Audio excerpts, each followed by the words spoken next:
অতুলনীয় স্বাদ এবং ঘ্রাণে ভরপুর একটি মাছ হচ্ছে ইলিশ মাছ। ইলিশ মাছের বিকল্প শুধুই ইলিশ মাছ। এজন্যই এই মাছকে বলা হয় জাতীয় মাছ। ইলিশ মাছের স্বাদ এবং ঘ্রাণ যদি ঠিক রেখে অথেন্টিক একটা গ্রামীণ রেসিপি তৈরি করে নেওয়া যায় তাহলে কিন্তু মন্দ হয় না। আসসালামু আলাইকুম এভরিওয়ান, সবাইকে আবারও স্বাগতম জানাচ্ছি নতুন আরও একটি রেসিপি ভিডিও দেখার জন্য। আশা করছি বরাবরের মতো আজকের রেসিপিটিও আপনাদের কাছে অনেক বেশি ভালো লাগবে।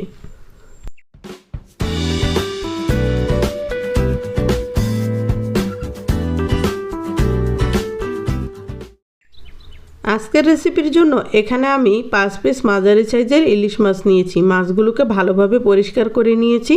এতে হাফ টেবিল চামচ লবণ, হাফ টেবিল চামচ হলুদ গুঁড়া আর হাফ টেবিল চামচ মরিচ গুঁড়া দিয়ে দিচ্ছি। এরপর সরিষার তেল দিয়ে দিব 1 টেবিল চামচ পরিমাণ। এরপর হাত দিয়ে খুব ভালোভাবে মাছগুলোকে মাখিয়ে নিব। এটাকে ম্যারিনেট করে রাখছি আমি ভালোভাবে মশলা মাখিয়ে।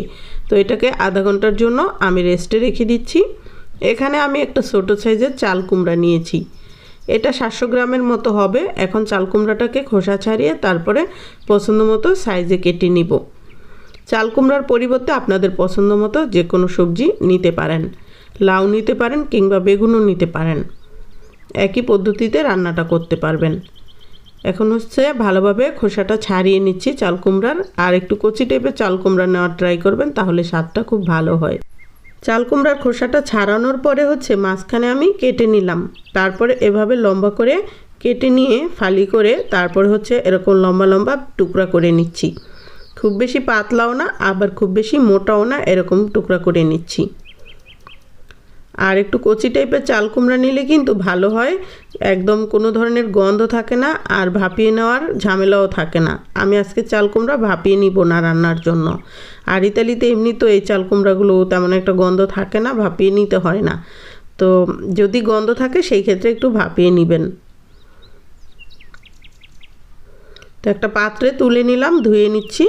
এরপর হচ্ছে শিলটাকে ধুয়ে নিয়েছি। এখানে হাফ টেবিল চামচ কালো সরিষা নিলাম, 4টা পাকা মরিচ নিয়েছি, একটা পেঁয়াজকে 4 টুকরা করে কেটে নিয়েছি। এ পর্যায়ে মরিচগুলোকে একটু ছোট করে কেটে নিচ্ছি, তাহলে পিষে নিতে সুবিধা হবে। আপনারা এর পরিবর্তে কিন্তু শুকনো মরিচও নিতে পারেন। পেঁয়াজগুলোকে একইভাবে আমি টুকরো করে ছোট ছোট করে কেটে নিচ্ছি, যাতে পিষে নিতে সুবিধা হয়।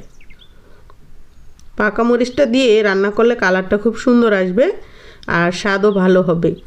এ পর্যায়ে সব কিছু খুব ভালোভাবে পিষে নিচ্ছি। ইলিশ মাছে তেমন কোনো ধরনের মশলা লাগে না, সেই জন্য কিন্তু আমি আর কোনো মশলা নিইনি। খুব ভালোভাবে বেটে একটা মিহি পেস্ট তৈরি করে নিচ্ছি।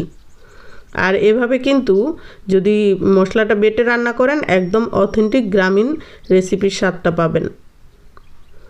এ পর্যায়ে একটা পাত্রে তুলে নিচ্ছি মশলাটা। এখন আমি চুলায় চলে যাব। একটা প্যান বসিয়ে দিয়েছি। এখানে 3 টেবিল চামচ পরিমাণ সরিষার তেল দিয়ে দিলাম। তেলটা যখন হালকা গরম হয়ে গিয়েছে সেই পর্যায়ে বেটে রাখা মশলাটা দিয়ে দিলাম। আর দিয়েছি হাফ কাপ পানি, লবণ দিয়ে দিয়েছি 1 টেবিল চামচ পরিমাণ, হলুদ গুঁড়া দিয়েছি 1 টেবিল চামচ। ঢাকনা দিয়ে ঢেকে 3 থেকে 4 মিনিট পর্যন্ত মশলাটা খুব ভালোভাবে কষিয়ে নিলাম। এই যে খুব সুন্দর একটা কালার চলে এসেছে, তেলটা উপরে ভেসে উঠেছে। এ পর্যায়ে হচ্ছে নেড়ে চেড়ে দিয়ে তারপর ধুয়ে রাখা চাল কুমড়াগুলো দিয়ে দিলাম। চুলার আঁচটা বাড়িয়ে 5 থেকে 6 মিনিটের জন্য চাল কুমড়াটাকে নেড়ে চেড়ে ভালোভাবে কষিয়ে নিতে হবে, তাহলে কোনো ধরনের গন্ধ থাকবে না।